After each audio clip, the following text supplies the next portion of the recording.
Picture this, you got 50,000 plus followers. I'm talking real people. They're engaged with your content. They DM you asking what you're working on next. Then you announce an event, a workshop, something that would actually change their life if they showed up.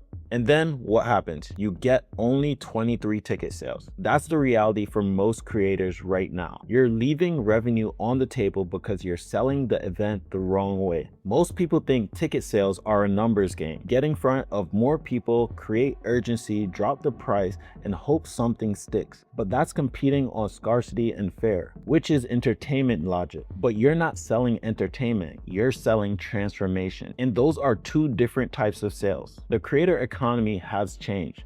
Followers don't equal buyers anymore. The people who have the biggest following right now are often the ones making the least amount of money online. And that's primarily because they don't understand what makes their audience buy. I've led marketing campaigns for workshops, events, and educational experience for both creators and organizations, helping drive hundreds of signups through paid ads, organic social, email marketing, and conversion-focused funnels. So when I say traditional tickets are selling out, grab them now approach doesn't work anymore, I'm not theorizing. I've watched it fall apart hundreds of times, and I've watched it succeed when I switch strategies. In the next 15 minutes, I'm going to show you exactly what actually moved people to buy tickets for your workshop, seminars, or events. And it's not what you think.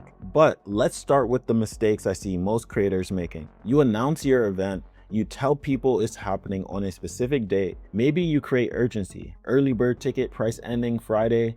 You run some ads, you send an email or two, and then you're confused when 95% of your audience don't care. The problem isn't that your audience is small. The problem is that you're selling tickets instead of selling transformation. Let me break down the difference between entertainment and transformation. Entertainment sells on scarcity and emotion. A concert is once a year, miss it and you miss it. So the urgency is built in.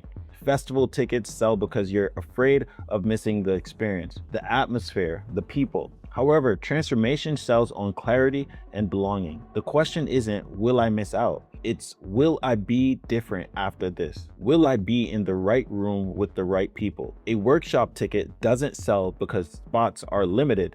It sells because someone believes they'll learn something that will change their business or skill. So most creators use entertainment sales language for transformation events, and that's the mismatch. When I first started running an event campaign, I was obsessed with scarcity. I used messages like only 50 spots left, price goes up next week, classic urgency tactics. Then I worked with a few large conferences and we had to move hundreds of people to register. We couldn't compete on FOMO. We had to compete on clarity. We shifted the entire message. So instead of saying limited spot, register now, it was here's who succeeds at this event, here's who doesn't, and which one are you? Ticket sales went from trickling in to flowing. So if it's not scarcity, what actually makes someone hit the buy on your workshop or your seminar ticket? And let's actually talk about that. There are 3 things that actually move people to buy transformation tickets. I figured this out by looking at the copy, the emails, and messaging in every successful event campaign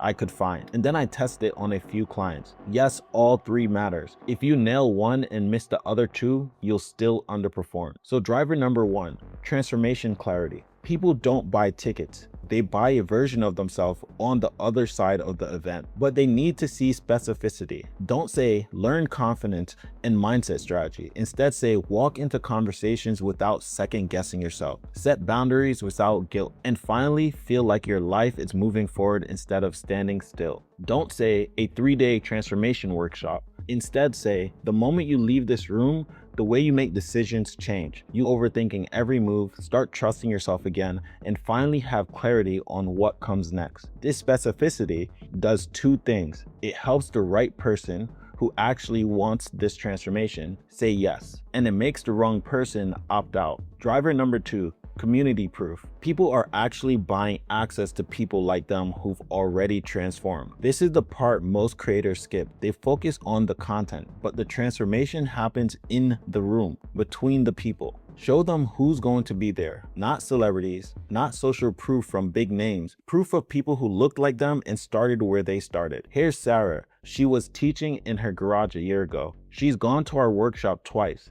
Now she has 50 students and teachers reaching out to her for choreography. Use real testimonials, not polished quotes. Here's what I mean. I thought I was too old to start. Seeing that other people in my situation were learning gave me the guts to actually try. And this wouldn't work. This workshop changed my life. The testimonial should answer, is this for someone like me? So driver number 3, authority without gatekeeping. People need to believe that the person running this event knows something they don't, but they also need to believe it's learnable. Show your process, not your credentials. Instead of, I've been teaching for 20 years, show, here's the framework I use with every student. Here's what works, here's what doesn't. For example, when I pitch a potential client, I don't lead with, I've managed 6 figures in ad spend. I show them, here's how we structure the audience, the creative, the retargeting. Here's why this works. Make it feel accessible.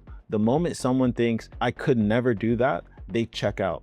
Make them think, oh, I didn't know that this was the process. I can learn this. With a recent client, Stomp Wars Global, we applied all 3 drivers. We didn't say, come to a step competition. We said, come support the team, celebrate the culture, and be part of a night that brings the entire community together. We highlighted past participants who were now teaching, competing more confidently, building communities around STEP, real people who made real progress. I walked through our strategy in the messaging. Here's what we're testing, here's what's working, here's why we structured the campaign this way.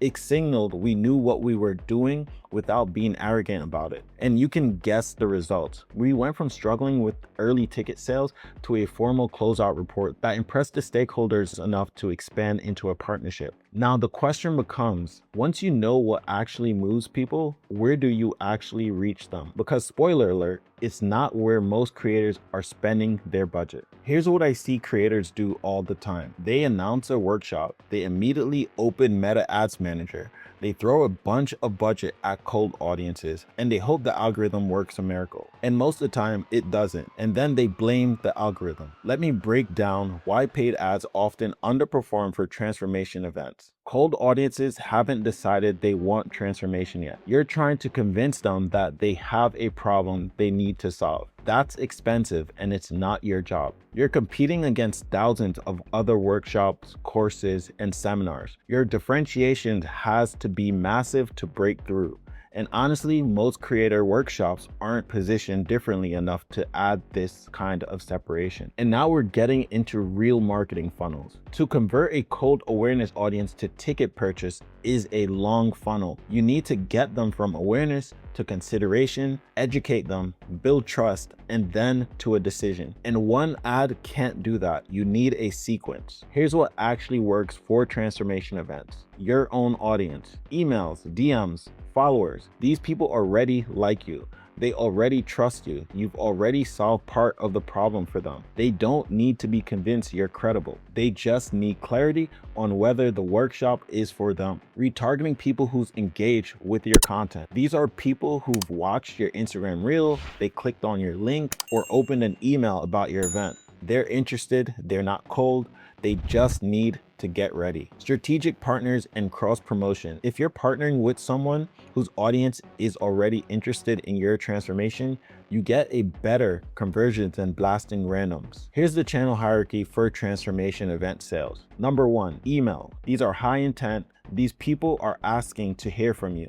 Use this one first. Number 2, retargeting and SMS. These are people who know you exist and have already engaged with your event content. Number 3, your social media account, aka your followers. Post organically to people who follow you. Number 4, paid ads to warm audience. People who follow related creators or engage with the related content. Number 5, cold audiences. This should be your last resort unless you know what you're doing. And only do this if you know what your budget is and you know what your max profit and max loss is. Most creators flip this upside down. They spend 80% of the budget on cold ads and wonder why it's not working. With Stomp Wars, we spent maybe 30% of the budget on paid ads to cold audiences. The rest was spent on email sequences, SMS registration, radio promotion, organic social, and organic reach through partners and organizations to push the event. The ROI on organic and warm channels was 3 to 4 times higher than cold ads. The cold ads were still worth running,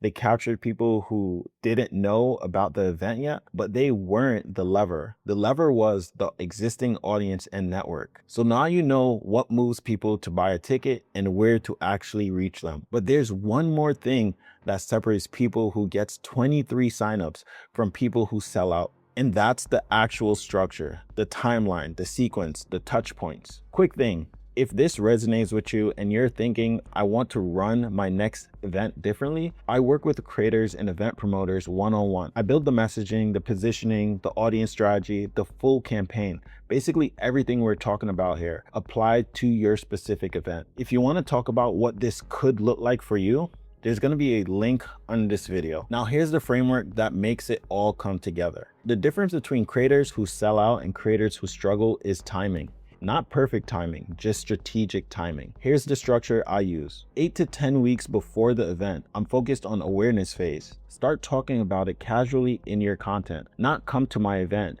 just references like, this is what we're going to cover. This is why people need this. You're planting the seed without pushing it yet. Do a pre-registration if possible. Drop your email if you want to know when the ticket goes on sale. This gives you a list for when you're ready to sell. Now, 4 to 6 weeks before the event, this is the consideration phase. Open up early bird pricing, cheaper than standard price, but not that cheaper. Just enough to reward the people who were paying attention early. For example, standard ticket price is $197. Then your early bird is going to be $147. That's 25% off instead of 50% off. Start talking about who this is for. Share testimonials, share transformations from past events, share the specific outcomes, and finally answer the question, is this for me? We're also going to email your pre-registration list weekly, not just buy now. Share something valuable and mention the event. 3 valuable emails, 2 event emails per week, not the other way around.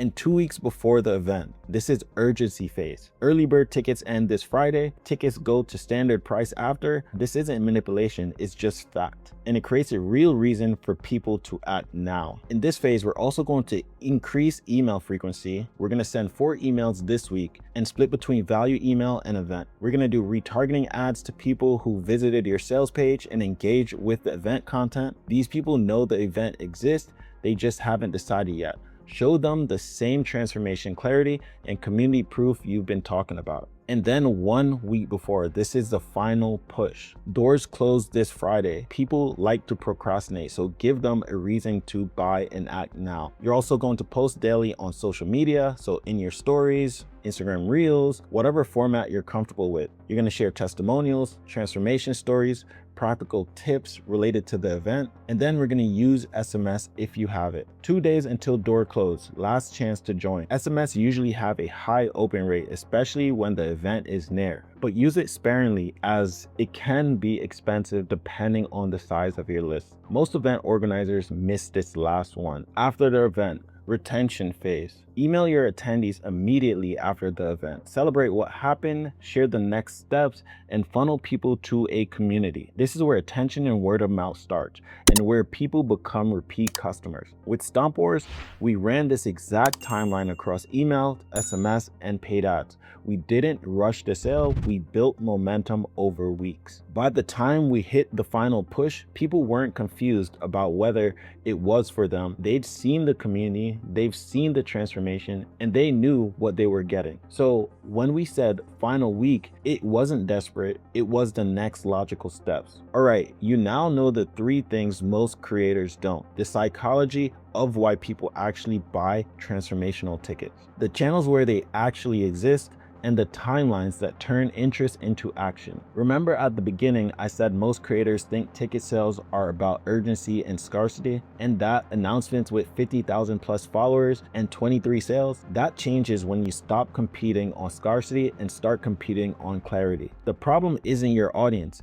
it's not your event, it's how you sell it. And the moment you fix that, the money follows. So the question becomes, do you want to try to figure this out on your own, or do you want help building it out for your next event? If you want to map out what this looks like specifically for your event, the message, the timeline, the channels, the whole thing, or if you got a following and you're frustrated that it's not converting to ticket sales, or if you know your next event needs to be bigger than the last one, then click the link under this video. We'll talk through your event, I'll ask you a bunch of questions about your audience and we'll figure out if I can help. If this video was helpful, subscribe. I make videos like this every week, real breakdowns from real campaigns. All right, see you in the next video.